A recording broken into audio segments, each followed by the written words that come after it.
Sonia Goldenberg, columnista además del New York Times, nos acompaña desde Perú. Sonia, muchísimas gracias por estar con nosotros. Es un honor tenerte en Conexión Global.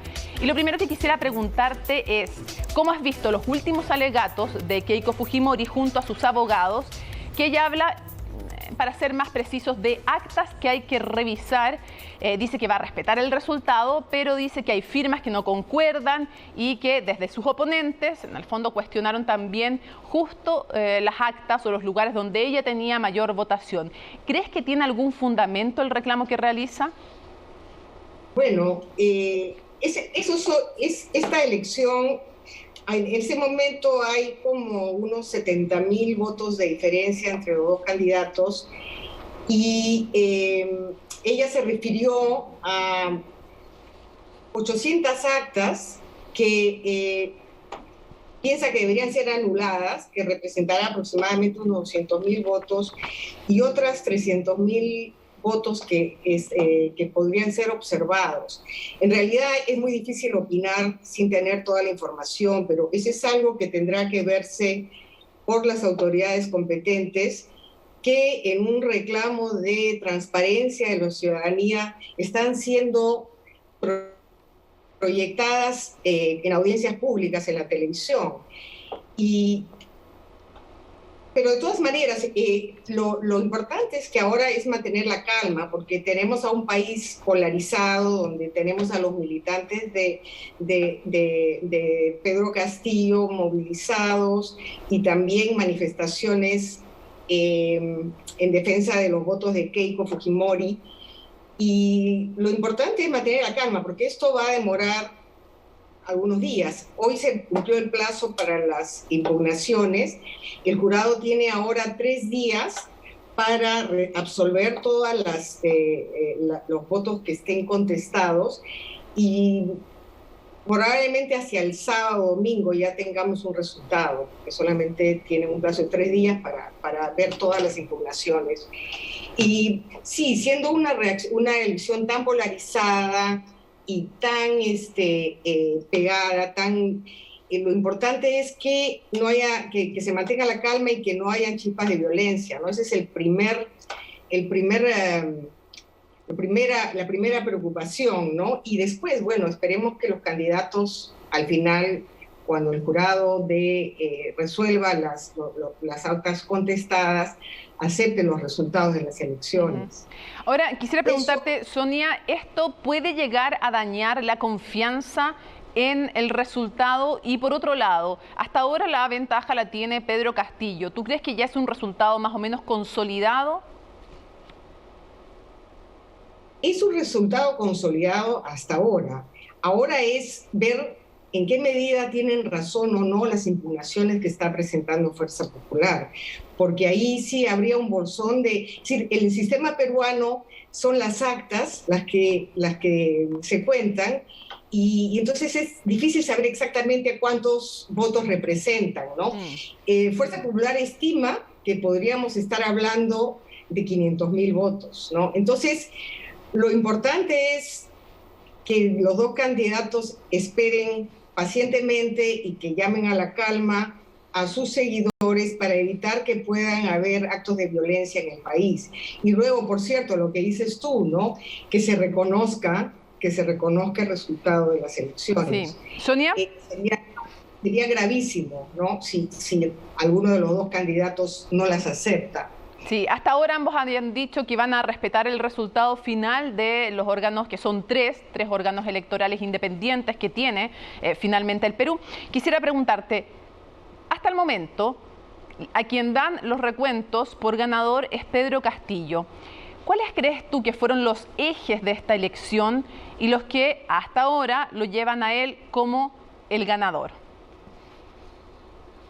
Bueno, como tú señalaste, ¿no? Hubo una abstención muy grande y en realidad los dos candidatos no tienen un mandato popular, porque recibieron en primera vuelta 18 y 13%.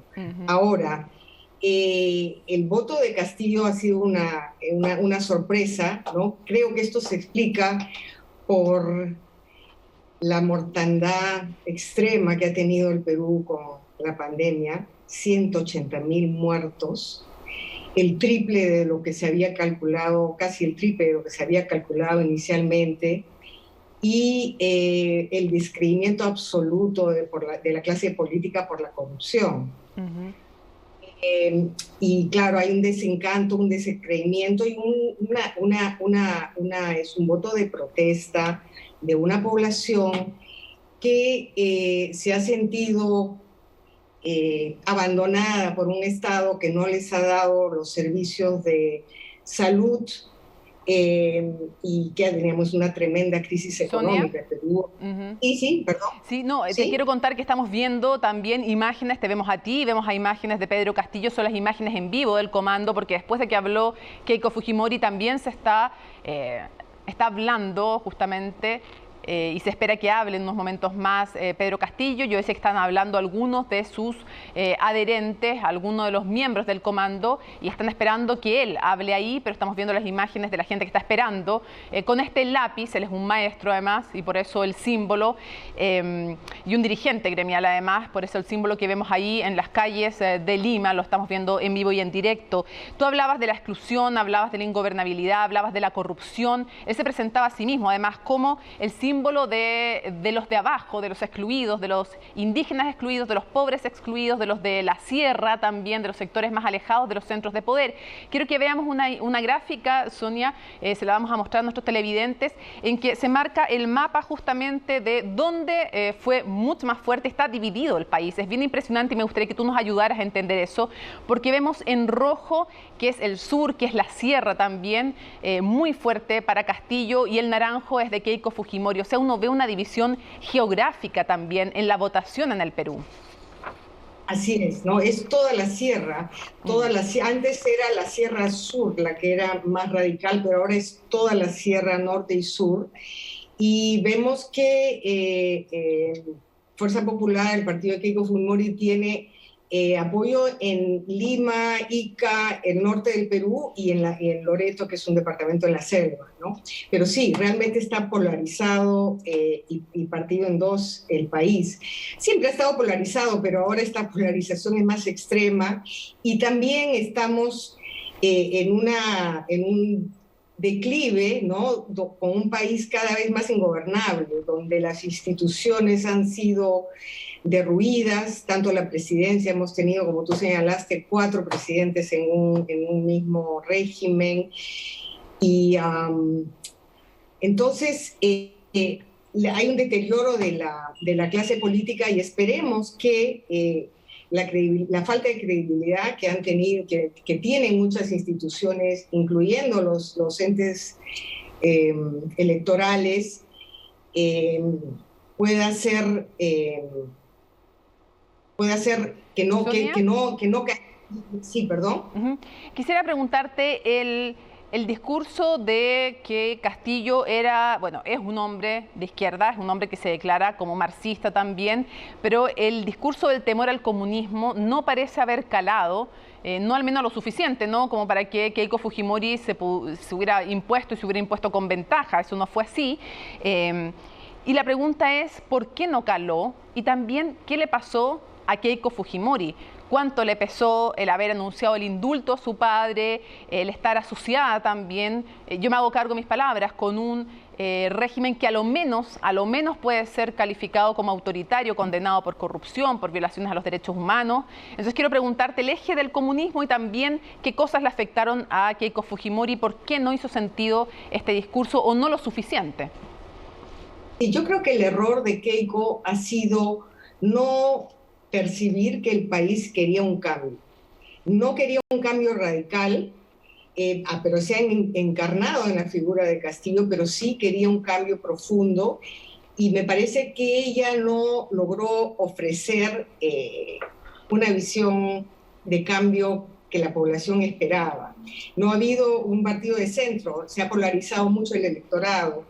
Y en cuanto al tema de corrupción, sí, es cierto que ella tiene una acusación por lavado de activos,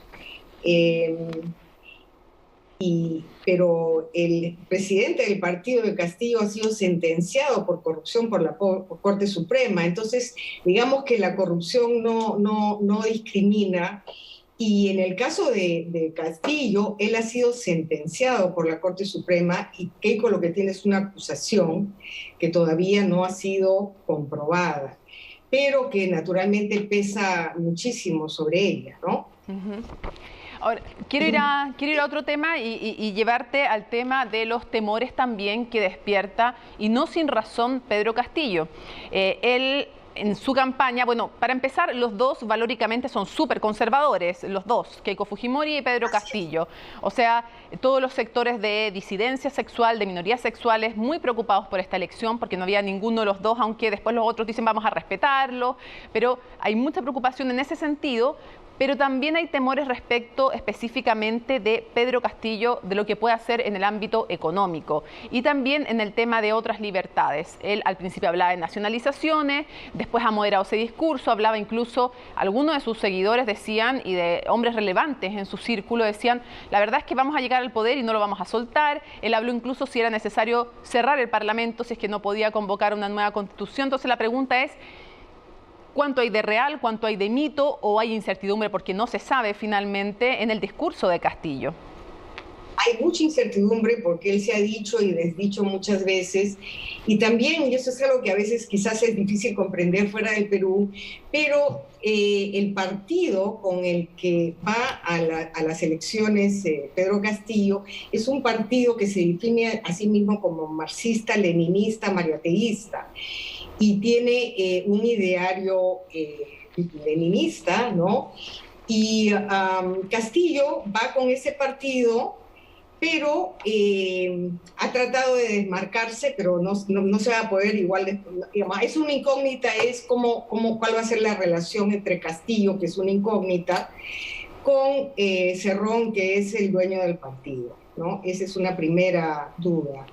Y sí, en realidad hay la preocupación de si va digamos, por eso hay tanta incertidumbre en el aspecto económico, que ya está teniendo un impacto en el precio del dólar, crea mucha incertidumbre, y también no tiene un equipo de gobierno hasta ahora. Para tener una idea, no sabemos de quiénes serían las personas que gobernarían, si se va a ir hacia el centro, como debería, porque no tiene un mandato claro con 18% de votos en una primera ronda. Y claro, otra preocupación es que con una pandemia tan cruenta, en qué medida el cambio de la Constitución a través de una constituyente que plantea, Castillo tiene aproximadamente 40 votos, 37 votos si no me equivoco, no tiene la mayoría para hacer un cambio constitucional, y entonces ahí también hay mucho de incierto si se va a plantear hacer un cambio constitucional respetando la actual Constitución. Eso, en el mejor de los casos, demoraría el proceso como 2 años en los cuales el país estaría en una incertidumbre mayor. Entonces, hay mucho de preocupación por lo que representa un candidato desconocido hasta ahora, ¿no? Curiosamente repite lo mismo que ocurrió con Alberto Fujimori hace unos años, que también era la carta desde allí. Entonces sí, hay incertidumbre también porque realmente hay muchas dudas con respecto a Castillo. Uh-huh. Ahora, con respecto a los temas de libertades individuales, bueno, sí, es un candidato sumamente machista, xenófobo, ¿no? Hizo una declaración de que iban a expulsar 1 millón de venezolanos que hay en el país, ¿no? Y claro, eso es algo también que crea mucha preocupación, ¿no? Sonia, Keiko, uh-huh. ¿Sí? Y quiero preguntarte también por el lado de Keiko Fujimori, ¿cuáles son los temores de que ella hubiera llegado a la presidencia? De nuevo, no está cerrada una elección hasta que no se cuente el último voto, pero hasta ahora los analistas dicen que es bien difícil que se dé vuelta, por eso hablo siempre en condicional. Todos creen que ya está más o menos consolidada la victoria de Castillo, pero hay que esperar hasta que los órganos electorales den el resultado final. ¿Cuáles son los temores con Keiko Fujimori? Porque también los había. Esta es una elección donde el miedo ha estado muy presente y cada uno de los candidatos ha dado razones para aquello. Así es. No, sí, hay la incertidumbre de si Keiko Fujimori va a aceptar los resultados de las elecciones. Esperemos que lo haga. Hay el antecedente de las elecciones pasadas, donde si bien no hizo una obstrucción, digamos, con el tema electoral, sí actuó como obstruyendo a la presidencia de Pedro Pablo Kuczynski, que terminó además renunciando porque iba a ser vacado. Entonces, hay también la duda creo que los dos candidatos hay en duda sus credenciales democráticas. Entonces, también esperemos que Keiko, si pierde, respete el resultado de las elecciones y que si gana también se busquen consensos. Cuando en las elecciones pasadas había mucha afinidad ideológica en realidad entre Pedro Pablo Kuczynski y Keiko Fujimori, sin embargo no se pudieron entender. Ahora va a ser mucho más difícil lograr consensos entre dos partidos tan radicalmente distintos, y se va a poner a prueba las credenciales democráticas de ambos, ¿no? Esas son otras incógnitas.